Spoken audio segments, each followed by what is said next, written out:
What's up, everybody? This is Jay for the Uncut. Oh, that's the wrong podcast. No, you're straight. You're straight. This is Jay for the Livewire Sports Channel podcast. I have my guy Rahsaan Norris on here with me. How you doing, bro?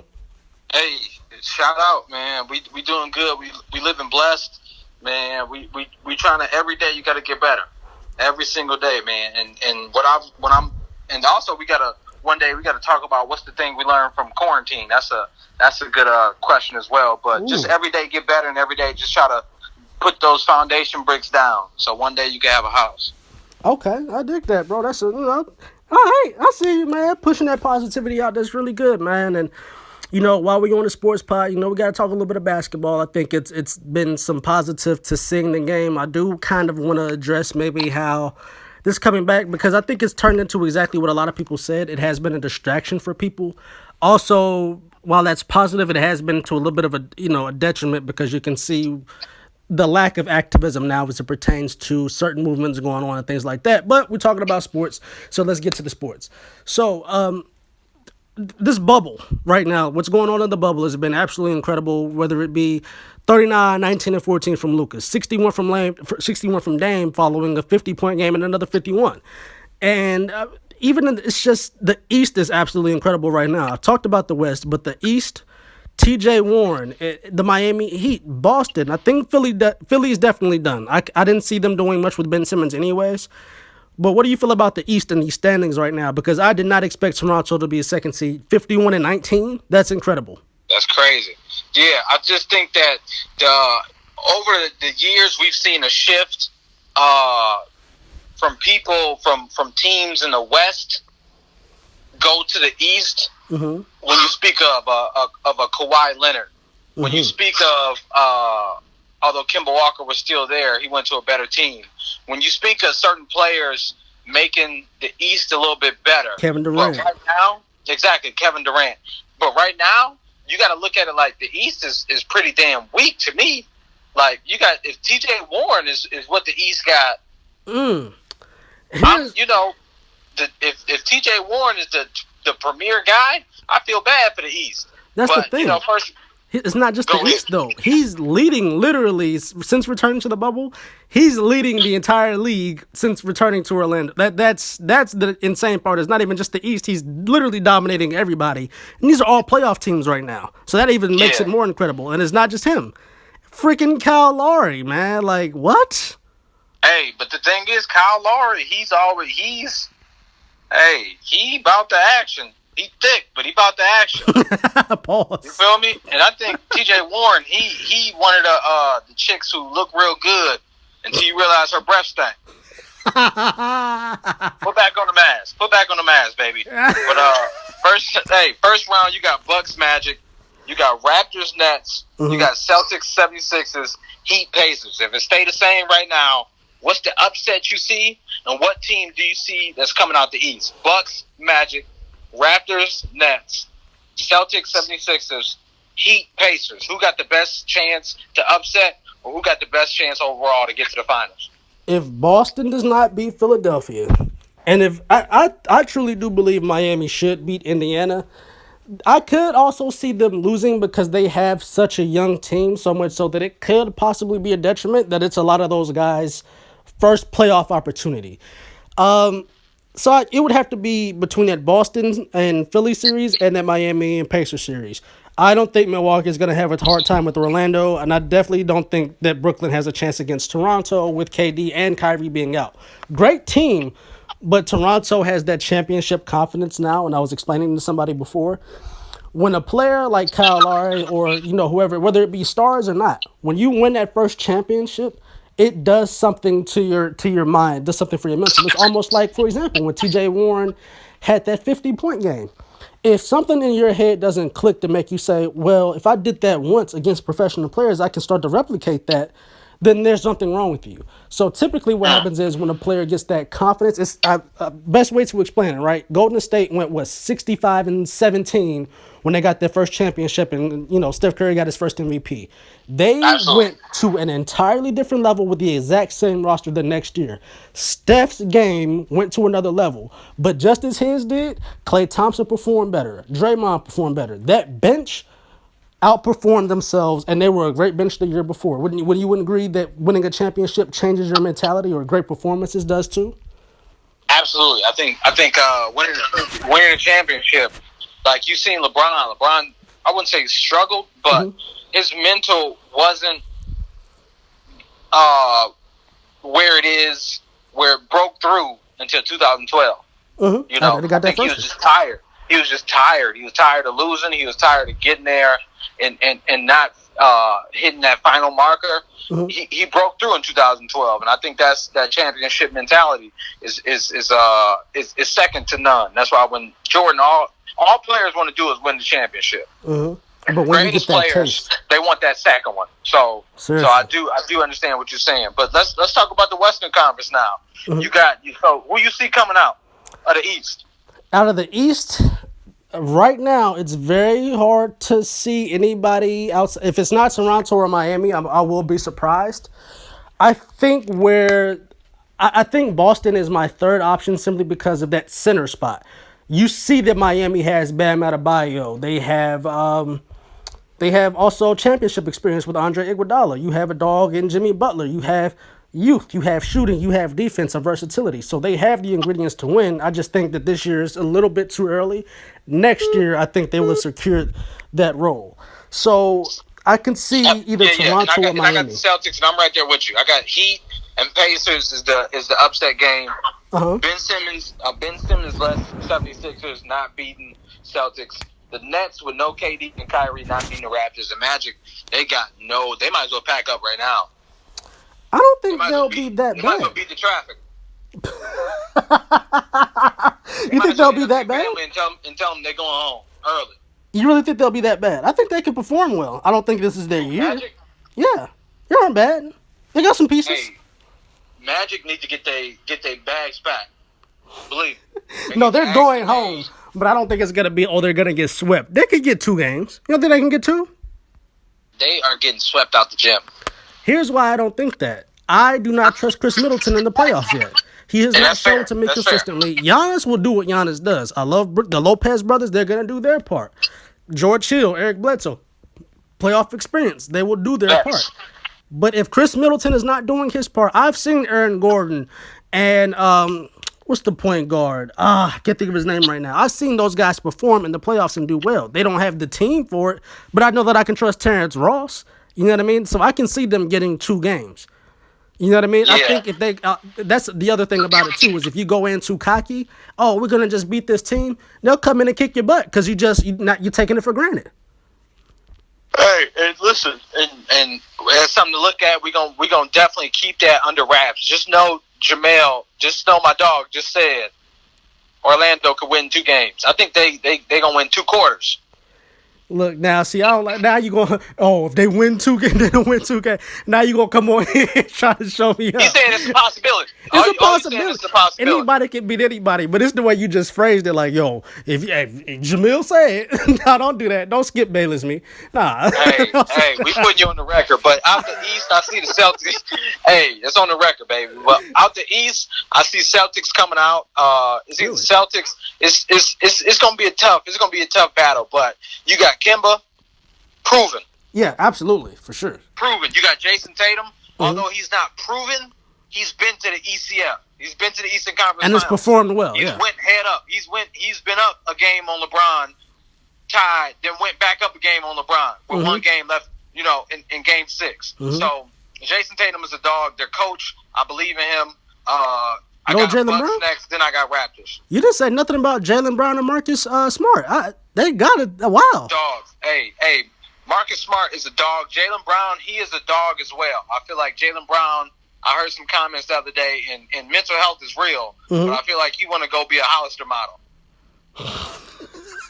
I'm so tired of you, Rashad. Hey, let's get to Western Conference now. Western Conference, who do I have coming out? So we got, listen, I'm going to get the matchups really quick. You got Blazers right now 8th, Grizzlies 9th, Suns 10. Now we got a play-in match. Whoever's 8 is going to be 1-0 against the 9th seed in a best of 3. I'm going to tell you right now. The 9th seed got to win 2 games in a row. I'm going to tell you right now. Blazers are gonna, the way Damian Lillard is playing, he is dragging them, kicking and screaming, and this is with a hurt CJ McCollum and his team just now getting back to healthy. The Blazers are gonna make it. I like the way Devin Booker's playing. I agree that with Draymond, I don't like Devin Booker in Phoenix. Undefeated. They're playing great until one of them other teams get hold of them that's fighting for one of those seedings too. If you tell me it's between Devin Booker and Dame playing for the last game, you better believe Dame will do some Wilt Chamberlain, Kobe Bryant type ish to get that spot. He doesn't play around. I know for a fact Devin Booker's a dog. He's a killer. I love Devin Booker. Dame is not. He not having it. I'm not gonna trust that. But I think even with the way the West is set up, I think this is one of the most amazing years. Simply just off of the strength that San Antonio is not what we've always seen. They were doing so well throughout the year. Golden State was injuries, but that's where I think this whole, like, that's why I'm saying I don't. The Memphis Grizzlies to me are a fluke, because if Portland was healthy, if Sacramento was healthy, if Golden State was healthy, we know for a fact that the Grizzlies would not be no 7th seed. You know what I mean? I see them being out in the first round too. John Moran is nice, but a lot of people that is overhyping it. Let's pump the brakes on that. They had a fluke year simply off the strength of literally everybody below them was injured. Even OKC had injury problems, and they did amazing too. Yeah, and I'm right behind you. I think that Memphis, great team. For them to even be where they are, I'm very, very proud of them. Very young team. Yeah. I don't even know their head coach, low key, but he's done a damn good job. But in the Western Conference, Dame Dollar, he is proven. Absolutely. He is proven. But my one thing, CJ McCollum, his number 2 is hurt. And when you look at that roster, Dame Dollar, if he can't score 35, it's and I'm not saying he can't do that. I'm just saying an off night. He had some off nights against the Nuggets last year, although they beat him. Yeah. Due to CJ McCollum was turning up. Dame but the thing is, in my opinion, if he's not a Hall of Famer now, he will be a Hall of Famer, and those are those moments where Hall of Famers step up. And I do see Portland being the 8th seed, but when they get to 8th seed, it's Blazers, Lakers, Clippers, Mavericks, Nuggets, Jazz, Rockets, Thunder. And I'm going to repeat it again for you. You got Lakers, Blazers, Clippers, Mavericks, Nuggets, Jazz, Rockets, Thunder. And this is all things considered, if everything stays the same. Now, who do you see upsetting? Because every series looks good except the Lakers, Blazers to me. But who do you see coming out? And who do you see upsetting? I'm going to tell you right now, everybody expects that it's going to come down to Lakers, Clippers. I don't believe that right now. Kyle Kuzma has not stepped up to be the third option. Their bench, they have too many guys to do the same role, and it's hurting them. Like, I think that team looks good on paper, but they are not well put together at all. You have J.R. Smith and Dion Waiters. Okay, we know how streaky J.R. Smith is. You don't have Rondo, which is playoff experience, and we know that playoff Rondo was a thing. We know that Avery Bradley is playoff experience. He's a valuable piece for defense. You're going to tell me that a backcourt of J.R. Smith and Dion Waiters is supposed to stop Damian Lillard in the playoffs with C.J. McCollum? And I get what you were saying about C.J., but they also have Melo now, who has been aching to be a second option again. And he's been playing great since returning to the bubble as well, even before then. So everybody keeps saying, oh, Lakers this, Lakers that. Until Anthony Davis can show me that he is a reliable piece in the playoffs, because even the year that they put out Damian Lillard while he was with the Pelicans, Anthony Davis was not one of the top 2 players. It was Drew Holiday and Rajon Rondo. That's why they beat the Blazers in the first time. Would you agree with that? I think that's fair. So to me, if the upset happens, I could honestly see the Blazers doing it, because we already know you're not going to outperform Damian Lillard. We haven't seen Steph do it. We haven't seen Russell Westbrook do it. We haven't seen Paul George. Every star that has played him, he has not been outperformed in any of those series. Going back, like even when he got beat by the Pelicans, the dude still put up over 20 and shot efficient. It just wasn't 25 like we thought it would be. You know what I mean? Yeah, so absolutely. But let's put this on the record too. Yeah. Oh, God, no. This mofo is saying Blazers got a chance against the Lakers. Anybody can beat it. All right, okay. It ain't going 7. I'll let you in on that secret right now. It won't see 7. I mean, Dame gonna have to play like a god, which he is is very possible, which is very, which he can do because he's doing it right now. He is going to have to play like a god to see 6 games. But let's go back to what you said. Okay, now see right there. Now put that on record. Every single time y'all done disrespected Dame, you saw what happened right after Paul George and Pat Beverly got a little smart at the mouth. 61. Y'all keep disrespecting Dame if y'all want to, like y'all don't know better now. Hey, Dame is a hell of a player, Hall of Famer, one of my favorite players right now. But, let's go back to your Lakers point, which I do agree. Mm-hmm. Lakers are not built right. You got Anthony Davis, you got LeBron, you got Kuzma who shows up, who doesn't. But during the bubble, he's been solid. I want to say that he's been solid for now. He's been solid for now. They're coasting too. They aren't taking it seriously. But when it comes to set plays and all this other type of stuff, I want to see it. Because when it comes down to playoff time, because we all know that they just coasting, just no different than the Clippers are. You got Lou Wings going to strip club to eat chicken wings. I want to see these guys dead serious. Lemon pepper Lou. And he will flat out saute you and all that and cook you. So I want to see how these young guys are going to perform. Because the Clippers, I like Landry Shamet. Their young guys are going to perform well. They're going to do what they do. But they have that experience, that depth. If it comes down to the Lakers, Kuzma is going to have to show me, because you can say what you want. I don't see Kuzma as the third option still.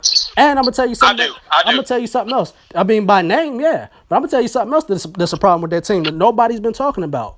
The better that AD and LeBron and Kuzma play, your best shooter on the team, Danny Green, is not getting the ball, and he has been underperforming. Every single time that he's played with a guy who's ball dominant, his game has dropped off significantly. Whereas when he was getting the ball at the beginning of the year, was the first thing he did to the Clippers was give him a 28 piece. So I'm just keep that in mind. Hey, and the thing is, our guard play has gone significantly down. They will have to bring the game up. They're going to have to play defense. They're going to have to score when their name is called upon. They're going to have to be aggressive. Mm-hmm. So I mean, with the guards that we have now, J.R. Smith, he is a practice. He out there doing suicides. J.R. Smith is out there doing suicides. Dion has had 2 good games. I like Dion. I trust Dion more than I trust JR. Terrible. I trust Dion more than I trust JR, to be honest with you. Oh, for sure. Number one, he can pass better. He can create a shot better. He can't shoot better. I wouldn't give him that. He can't shoot better, but overall his IQ is significantly better. Overall, he's a smarter player. I trust that. Just strengthen the fact that he's a smarter player, because he has a history of just doing stupid stuff on the court. I can't trust JR like that. I'm glad he's back in the league. I'm not exactly thrilled about him. Again, to me, it's the same thing. A lot of people forgot why Dion ended up getting removed from Cleveland. You put Kyrie Irving right by him. They have the exact same game. Does Dion and JR have a different game? Not to me. Yeah.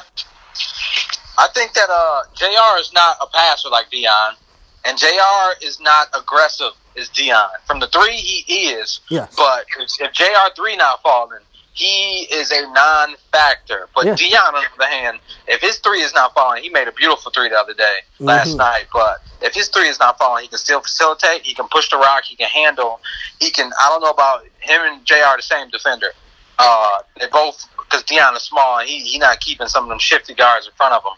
But I just see the Lakers being able to beat that, because LeBron, you got nobody checking LeBron, and you got nobody can check AD. If you put Whiteside and Nurkic on them, good night, Jim Kite. Blazers can start packing now as well. But I see, like you said, Clippers. You said Clippers coming out? I'm gonna say if it's not, I'm gonna say it's either Clippers or I'm gonna pick Denver. That's my sleeper. If we're doing sleeper teams, then Denver's my sleeper team. Yeah, Denver is sleep right now.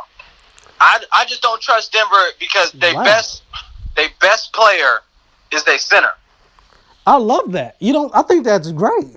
When is the last time the best center won a championship? We talking Shaq? You also haven't seen AD, the best big, do nothing either in the playoffs. So by that same token, you see what I'm saying?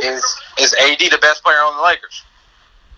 Depends on who you're talking to. Not to me, but it depends on who you're talking to. Exactly. So a big guy, it's hard for a big guy to win a championship when he's the best player. Because you got some of them players on Nuggets who MPJ all lives been playing crazy. Mm-hmm. Bo I didn't know he could pass that well. I didn't know he could play like that consistently. I mean, their Not young at guys all. have stepped up, but can we give some? I mean, Jamal has been killing, man. Like And that's the thing about Portland. He's proven. That's the thing about Portland. They have the depth. They have Will the Thrill coming right off the bench. They have the pieces, and they're young. And I love their. I think the coach is great for them. You know what I mean?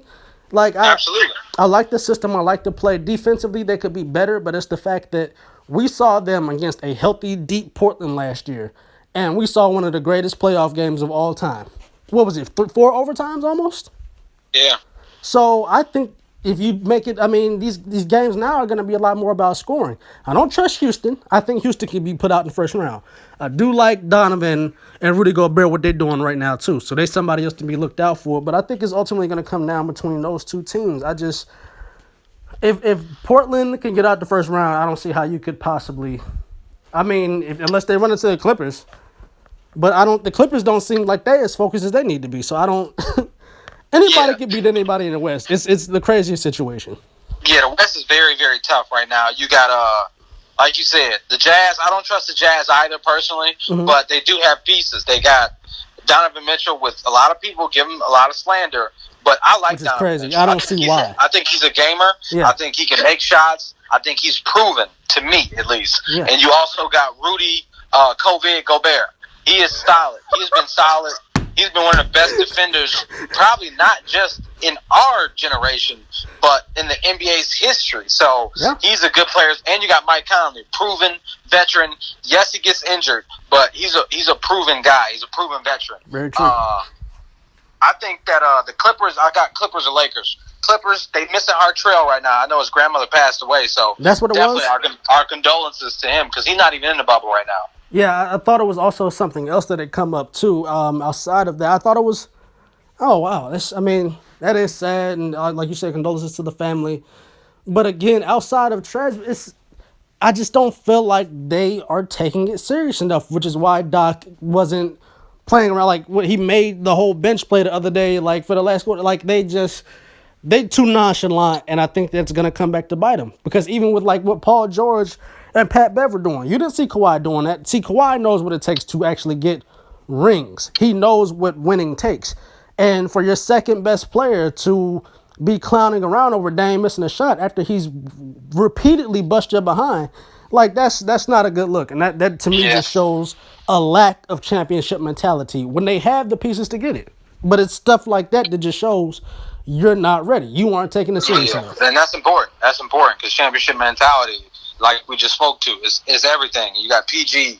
He's proven. He's a proven player. But when it gets late in the playoffs, he does have a few blemishes on his record. And I don't want to highlight those, but they are still there, and they are blemishes.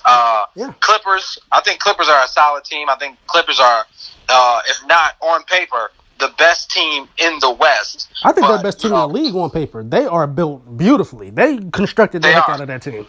But with Hartrell, they need him back. Yeah. Without him, I don't think they're the best team anymore. Really? You think that Trez alone makes that one piece changes everything for them? Because I like Zubac. He plays good for them too. He does his little role and gets out. And then they have Joakim Noah now. Hartrell averaged like 17. No, I'm not saying that. You're not going to replace his performance, but they do have pieces to where it's not going to be such a drastic drop off that they can't get out of the first or second round.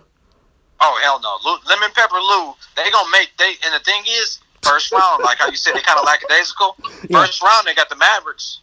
And if they go in there playing with Luka and Porzingis, you saw how Porzingis. Now that's where I give more credit to Dame. That man Porzingis went 7 of 9. How can the guy be 7-3 minimum shooting like that? He had like 39, 10 and 12, and then Luka was 2 rebounds away from another 28-point triple-double. So if you go in there, and I love the way Tim Hardaway is playing, they have Seth Curry, they got some good young talent. Luka has had playoff experience, not in the NBA, but Luka has had playoff experience. I really want to see what they're going to do against their matchup. And I'm going to tell you somebody else, man. People was talking crazy about them, but I love OKC and what they're doing. Hey, I think, and I've dogged out Chris Paul a lot. Maybe it's the short dude hating on another short dude syndrome, but the point guard is a beast. The way he was able to, because at first he was like, yeah, I'm not gonna play one game in Thunder, or alluded to him not wanting to play in Thunder to not turning around, but just stepping in where Russ left. Stepping in and being that veteran point guard and not only molding some of the young players, but being able to be that veteran. Like when I seen some of the players go to the side, they weren't even speaking to my mans who used to Billy Donovan. I didn't know Billy Donovan still played for them. I mean, coached them, but he does. Chris Paul was there being vocal. Chris Paul was talking to him, being that older brother, being that mentor, being that veteran player that he is. Yeah. Chris Paul is proven. Very true, man. I also wonder if do you think that can come to a detriment, that the player is quicker to step up and do those roles. Sometimes you need that, but do you think that it can be a detriment that the player is more active in the other player's life than the coach is quicker to activate to get more active with the players? Do you think that that's a problem sometimes? Absolutely, and I think it's situational based, because if it's a player that other players don't respect, then heck no. But I think Chris Paul, like his aura, and although he's painted as a bad guy, he's never really been a liked player. But that's why I like him. Didn't really like him. Yeah. But that dog in him, and that mentality. But I think that it's all situational based. I believe players that respect the top dog, it's good to see them involved. It's good to see them engaged. Yeah. And if he was sitting on the bench and he wasn't saying nothing, then I'm like, they need some guidance. Or if you see something, because Chris Paul has seen it all. He's been a dog from the time he got in the league. Yeah. I think that guidance is very important. And when Billy Donovan, they probably like, man, if you don't get your short out of here, dog. But see, you ain't never hooped before a day in your life. But that's where, because he did a great job coaching in college, and that's just kind of where it gets interesting to me. Is like, okay, Chris Paul is gonna do that. We've seen him be active with the players, but I feel like when the player is taking that upon himself more so than the coach, you never saw Tim Duncan do that more. And this is probably not the greatest example because it's Tim Duncan and Greg Popovich, but you never saw Tim being more active with the players than Pop, and vice versa. You see what I'm saying? Yeah, so you're right. I just kind of wonder how that impacts it. Now, we talked about a little bit about Chris Paul having that dog, and I wanted to touch on this real quick before we close out, because I find it a little bit problematic as well. I don't like that people are like, oh, this era is soft, it's nothing like the 80s was. And we talk about dogs. Some of my favorite players are Chris Paul, Rondo. I love Rajon Rondo, especially from his Boston days. Jimmy Butler is absolutely one of my favorite players in the league, off the strength of how much that dog he has in him. You know what I mean? A big dog. Wayne Wade had it. You see Damian Lillard has it.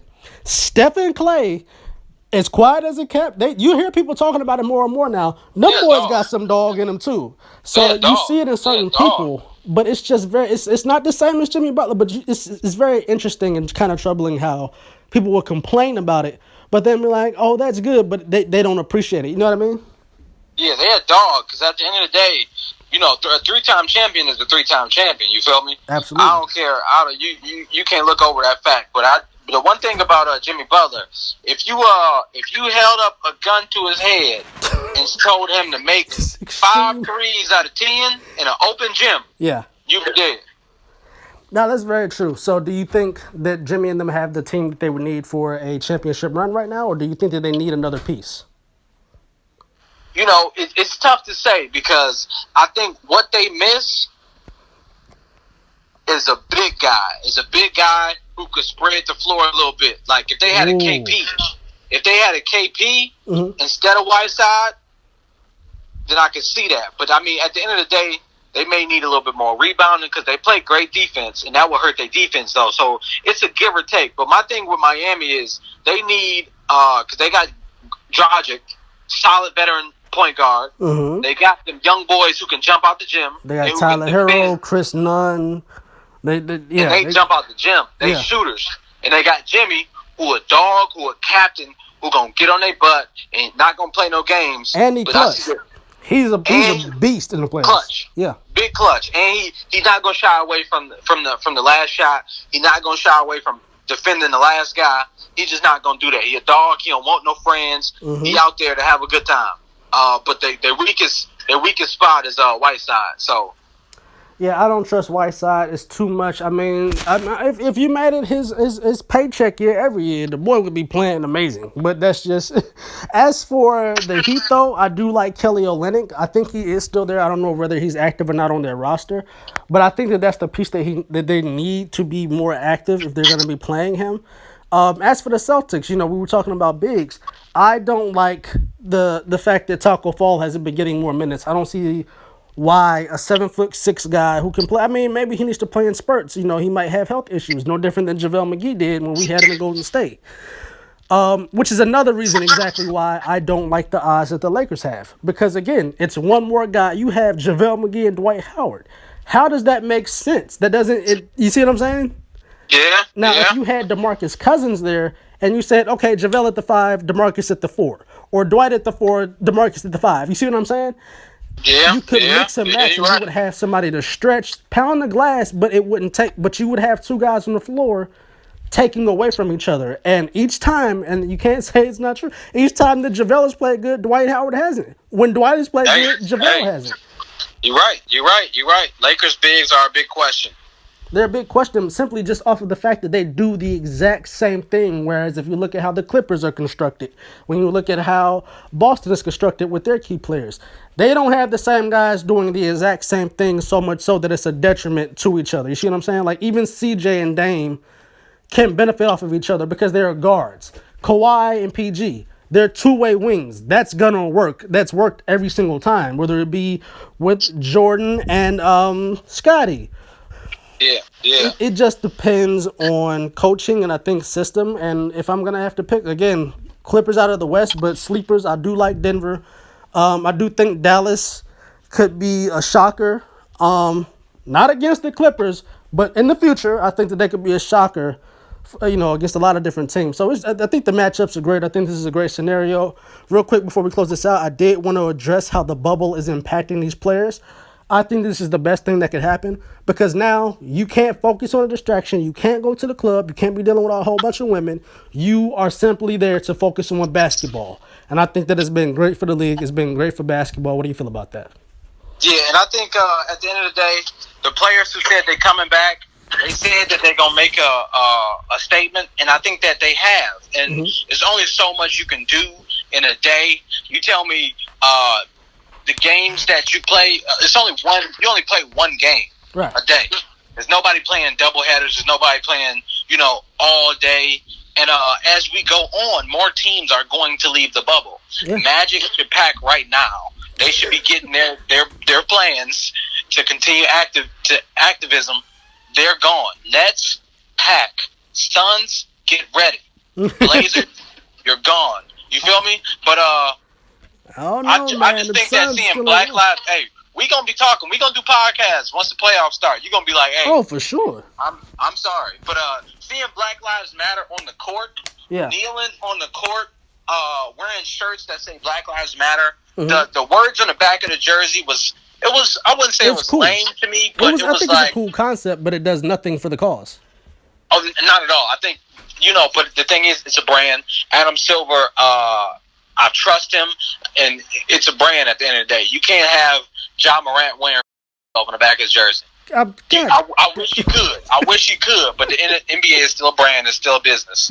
Very true. But I'm proud of the NBA, man. They were able to. They doing it the successful way in a bubble, and they doing the best they can. Very true. Very true. So, real quick, why don't you shout out yourself, man? Thank you so much for coming on. But real quick, shout out any social media, any projects that you have coming, anything like that, because you will be returning. So I'm definitely looking forward to that. Absolutely, man. I appreciate you bringing me on. I appreciate you spreading this platform to people of color, to all people, and just being able to set yourself up for the future. And I'm proud to watch you grow, my brother. Always a pleasure. Thank you so much, man. Thanks for the love. You already know what it is, man. I almost called it the wrong one, man. Appreciate the love, though, for real. It's always motivation and everything like that. So, for the Livewire fans, man, definitely show my guy Rahsaan some love. He will be back on for more. More content will be dropping. I'm really grinding and pushing stuff out.